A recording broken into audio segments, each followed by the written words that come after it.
समाधान।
नमः शिवाय। ये सबसे बड़ा कारण है समय। चतुर्थ काल 42,000 वर्ष कम एक कोड़ा कोड़ी सागर का था। और पारसनाथ भगवान के बाद महावीर भगवान चौथे काल का समय ज़्यादा शेष नहीं था, ज़्यादा समय नहीं था। अगर ज़्यादा गैपिंग करते तो महावीर भगवान को भी पंचम काल में उत्पन्न होना बन जाएगा। इसलिए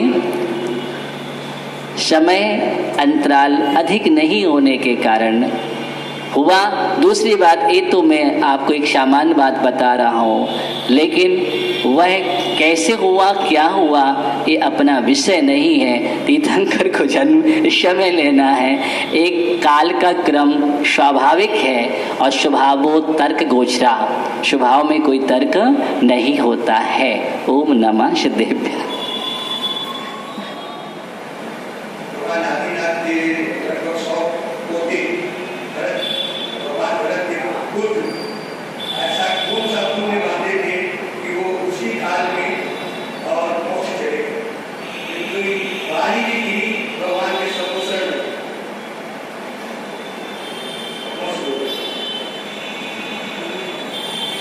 ओम नमः शिवाय। अब आदिनाथ भगवान के पुत्र पहुंच रहे हैं कि भरत चक्रवर्ती के पुत्र पहुंच रहे हैं? भगवान आदिनाथ के पोते भरत चक्रवर्ती के पुत्र। हाँ, तो भरत चक्रवर्ती के पुत्र थे कितने? 923। वह श्रीवर्धन आदि कुमार आगम में उल्लेख आता है। प्रश्न 2 उल्लेख आता है। एक निगोज से डायरेक्ट निकल करके मनुष्य हुए हैं। दूसरा उल्लेख है निगोज से निकल करके गिजाई पर्यादि में हुए हैं, फिर मनुष्य हुए हैं। प्रश्न वहाँ पर देखिए, ऐसा कोई पुरुषार्थ नहीं था जिस हम पुरुषार्थ की बात करते हैं। उन जीवों की एक भवितव्यता और कषाय की स्वाभाविक मंदता, लेशा की स्वाभाविक विशुद्धि, इस कारण से वह भव्य जीव उस पर्याय में पहुंचते हैं और उनकी आसन्न भव्यता ही उनके लिए मोक्ष का कारण बन जाती है और उसमें कोई कारण नहीं है। ओम नमः शिवाय। नमोस्तु महाराज जी, नमोस्तु महाराज जी, नमोस्तु महाराज जी। मेरा एक प्रश्न है कि जो चारों गतियों में भाव परावर्तन होता है वो कैसे होता है? नमोस्तु महाराज जी, नमोस्तु महाराज जी, नमोस्तु महाराज जी।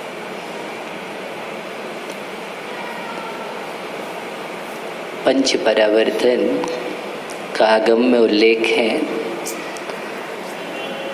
कार्तिक प्रेक्षा ग्रंथ में, वार्षण उपेक्षा ग्रंथ में, मूलाचार में,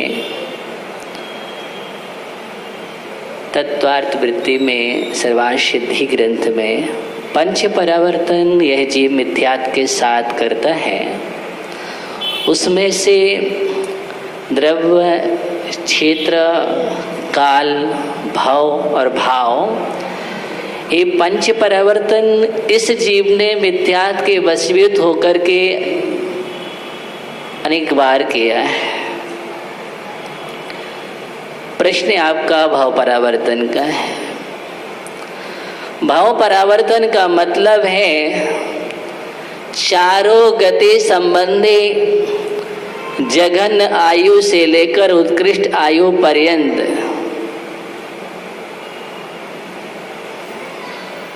जन्म और मरण की जो श्रृंखला है, देव गति में ग्रेवियक तक की यात्रा। जैसे सबसे पहले हम नरक गति की बात करते हैं, तो नरक गति में जघन्य आयु 10,000 वर्ष के 10 वर्ष सहस्त्राणि प्रथमायाम, 10,000 वर्ष किसी जीव ने नरक में 10,000 वर्ष के जघन्य आयु को प्राप्त किया और वह फिर जाकर के मृत्यु को प्राप्त हुआ। आयु पूर्ण करने के उपरांत 10,000 वर्ष में जितने समय है उन समयों को उसने पूर्ण किया जन्म मरण करके। अब नरक से नरक नहीं जाएगा, इसके बीच में मनुष्य त्रियंश बना अनेक बार, और 10,000 वर्ष के समयों को उतनी बार उसने जन्म मरण लिया। फिर 10,000 वर्ष में एक समय लगाएंगे, फिर जन्म लिया, 2 समय, 3 समय, ऐसा एक एक समय बढ़ाते बढ़ाते उसने पहले नरक की उत्कृष्ट 1 सागर की आयु को पूर्ण किया। फिर क्रम क्रम से एक समय बढ़ाते बढ़ाते इस प्रकार उसने 33 सागर की आयु को पूर्ण किया। कितना किया? 33 सागर तक की आयु को पूर्ण किया। ये नरक गति संबंधी। अब हम चलते हैं त्रियंश की बात करेंगे। तो त्रियंश में उसने जघन्य आयु अंतर्मुहूर्त के कितनी है? अंतर्मुहूर्त की आयु है। अंतर्मुहूर्त की आयु को प्राप्त करके उसने उस आयु को पूर्ण किया।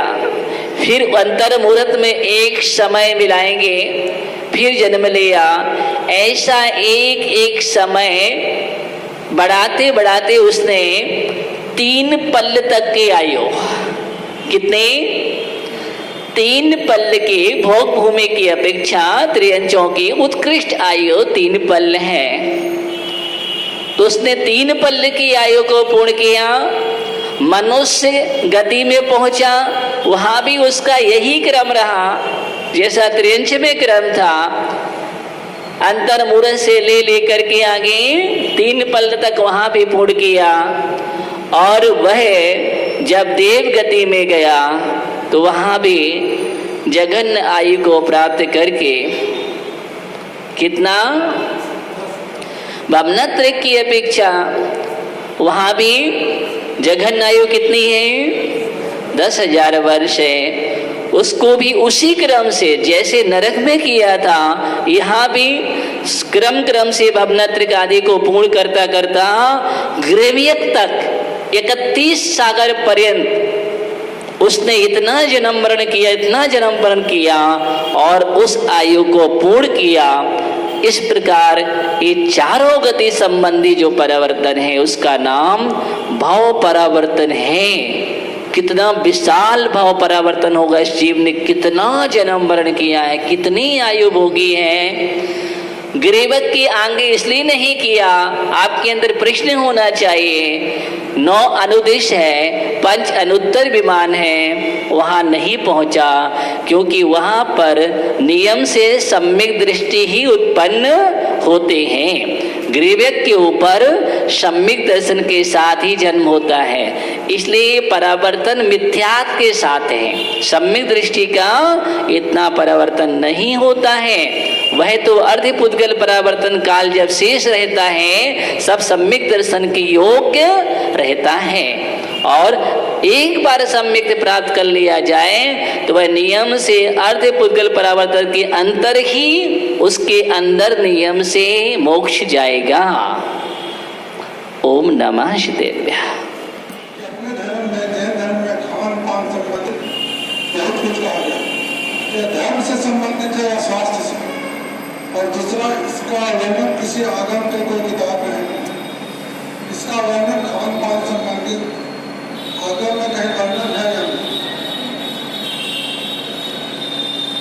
ओम नमः शिवाय। देखिएगा, हमारा जैन दर्शन पूरा महावैज्ञानिक दर्शन है, सुपर साइंस, और एक एक चीज वैज्ञानिक तरीके से है और अपने आप सिद्ध है, पहले से ही सिद्ध है, उसको आज विज्ञान सिद्ध कर रही है। किसके अनुसार? जैन दर्शन के महाविज्ञान के अनुसार। आपको जैन दर्शन में जो भक्षाभक्ष की बात है, ये 4 प्रकार के अनुयोग में चढ़नान योग का विषय है। किसका विषय है? और चढ़नान योग आगम है, द्वादशांग है। तो चढ़नान योग के अंदर ये सारी व्यवस्था दी गई है। जब हम सम्यक दर्शन की भी बात करते हैं तो वहाँ भी बात आती है कि उसके लिए अभक्षों का त्याग करना चाहिए। किसका? अभक्षों का त्याग करना चाहिए। जब हम श्रावक की ओर जाते हैं, पाक्षिक श्रावक में बात करते हैं, तो जब हम अष्टमूल गुणों की चर्चा करते हैं तो अष्टमूल गुणों के अंतर्गत ही सारी बात आ जाती है कि उसको इस प्रकार का मद्य, मांस, मधु आदि का सेवन नहीं करना चाहिए, पंच उदंबर फलों का त्याग करना चाहिए, रात्रि में भोजन नहीं करना चाहिए, जीवों पर दया करना चाहिए, पानी छान करके पीना चाहिए, नित्य देव दर्शन करना चाहिए। ये सारी बात जब आ जाती है अष्टमूल गुण में, और उत्कृष्ट बात करते हैं तो पंचाणु व्रत की बात भी वहाँ पर आचार्य समंत भद्र स्वामी ने 5 अड़ुवत और 3 मकार का त्याग अष्टमूल गुण कहा है। तो ये सारी बातें आगम में हैं। इसलिए आप पहली बात तो पाप से रक्षा होते हैं, अशुभ से बचते हैं, दुर्गति से बचते हैं, और बहुत प्रकार की हिंसा से हम बचते। सबसे बड़ा रीजन है अहिंसा धर्म का अगर पालन करना है तो अहिंसा की सिद्धि के लिए अभक्षों का त्याग तो अनिवार्य ही है, क्योंकि बहुत सारी हिंसा होती है। इसलिए आपके जीवन को सदाचारमय बनाने के लिए परमार्थ भी सुधरता है और शरीर भी स्वस्थ रहता है। हम स्वस्थ भोजन करेंगे, स्वस्थ शरीर रहेगा, स्वस्थ मन रहेगा, स्वस्थ विचार रहेगा और स्वस्थ आचार रहेगा। इसलिए आगम में है, इस बात का ध्यान रखिए। ओम नमः शिवाय।